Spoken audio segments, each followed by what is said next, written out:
en Israël, depuis des années, beaucoup d'immigrants illégaux font usage de faux papiers, ne sont pas du tout sujets à sanctions pénales.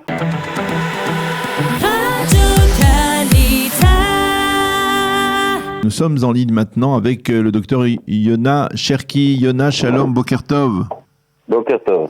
Merci d'être avec nous ce matin. Alors, nous vous avons sollicité parce que votre centre, le centre d'information sur l'immigration en Israël, a publié un rapport qui est un rapport plutôt inquiétant, préoccupant, on va dire. Quelles sont les conclusions de ce rapport ? En Israël, depuis des années, beaucoup d'immigrants illégaux font usage de faux papiers.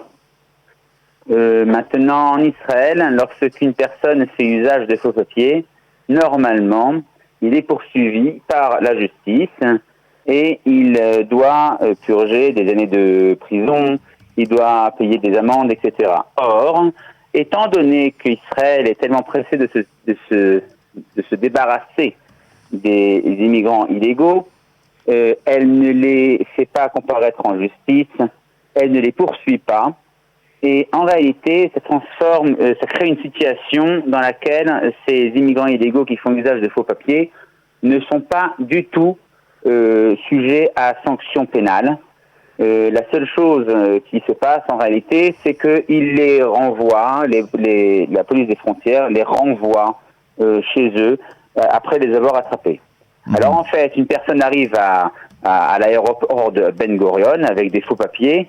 Si elle arrive à passer l'inspecteur des passeports à l'entrée, alors tout baigne, tout va très bien. Elle rentre en Israël et elle peut se promener ici, travailler, etc. Si elle a été attrapée, la seule sanction, c'est le renvoi chez elle dans le pays d'origine. Maintenant, si elle a réussi à passer donc le poste de frontière, elle arrive en Israël. Elle a réussi donc avec des documents, des passeports falsifiés, on est d'accord ? Exactement, des passeports falsifiés, des faux visas, etc. Donc maintenant cette personne-là, c'est une situation de win-win situation dans le sens où si elle a réussi à passer le poste de frontière à l'aéroport, à ce moment-là, ensuite, elle est dedans. Elle n'a aucune chance d'être poursuivie, c'est ça ? Voilà, c'est-à-dire qu'en réalité, il n'y a jamais de poursuite en justice. Concrètement, parce que je voudrais qu'on revienne un peu, parce qu'on avait beaucoup parlé ces dernières années du problème des migrants, mais on en parle beaucoup moins maintenant, parce que d'une certaine manière, les frontières sont bien fermées, on va dire sont mieux fermées, il y a eu le Covid-19 également. Combien y a-t-il de migrants illégaux aujourd'hui en Israël ? Des centaines de milliers. Des centaines de milliers, vous dites ?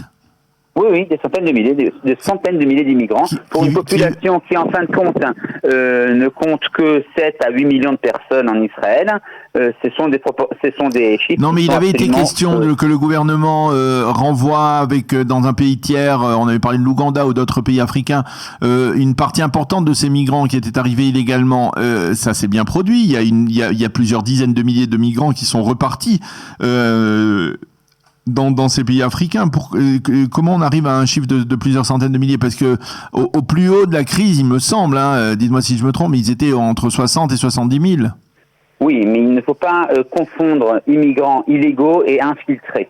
Infiltrés venant d'Afrique, effectivement, au début nous avons parlé d'à peu près 70 000 personnes. Aujourd'hui nous sommes à peu près inclus enfants à 38 000, 40 000 personnes. Okay. Mais lorsqu'on parle de tous les immigrants illégaux, alors, de qui s'agit-il par exemple ? Donnez-nous d'où viennent-ils ?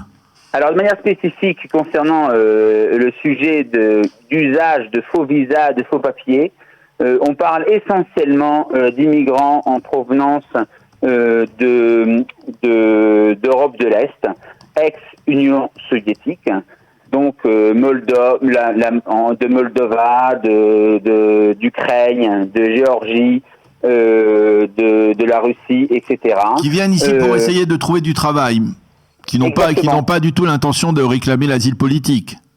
Exactement.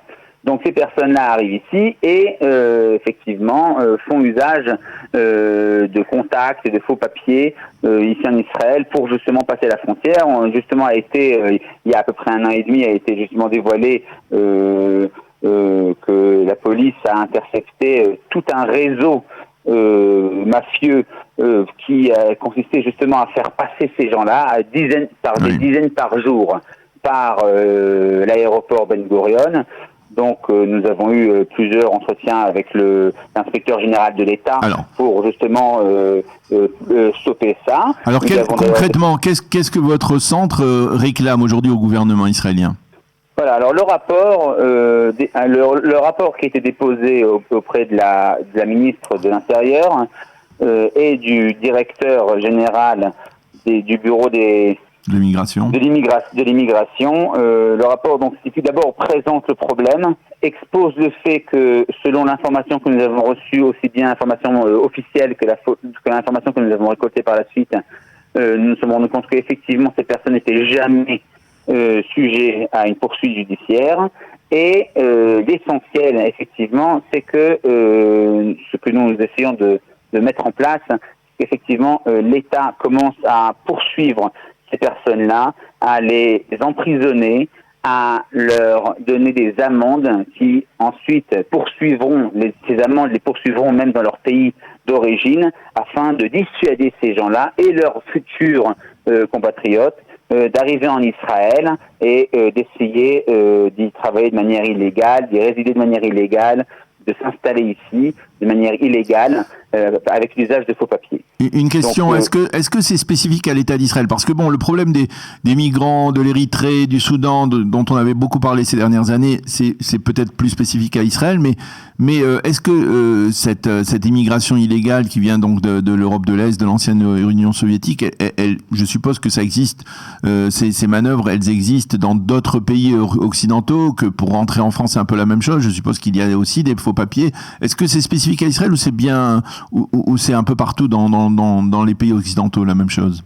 Alors justement, là vous touchez justement à une autre conclusion et un autre justement avis qui a été déposé à la ministre, c'est effectivement le fait de transformer les visas de visas sur papier à visas biométriques, à visas qui sont déposés, dont la demande est déposée par ordinateur, pour que effectivement l'État puisse s'assurer de la vérité aussi bien de ces visas que des papiers qui sont fournis en vue de l'obtention de ces visas. Et à quel rapport avec votre question ?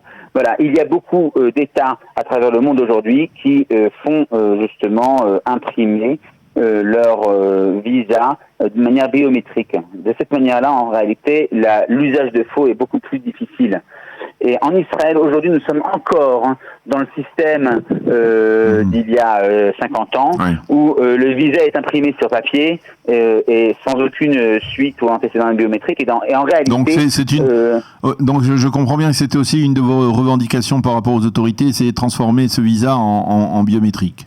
Exactement. Les visas doivent être biométriques et la poursuite pénale doit être effective afin de dissuader ces personnes et de rendre beaucoup plus difficile justement l'immigration illégale vers Israël, qui aujourd'hui, dans les proportions où elle est, met effectivement le futur de l'État d'Israël en tant que pays juif et démocratique en danger.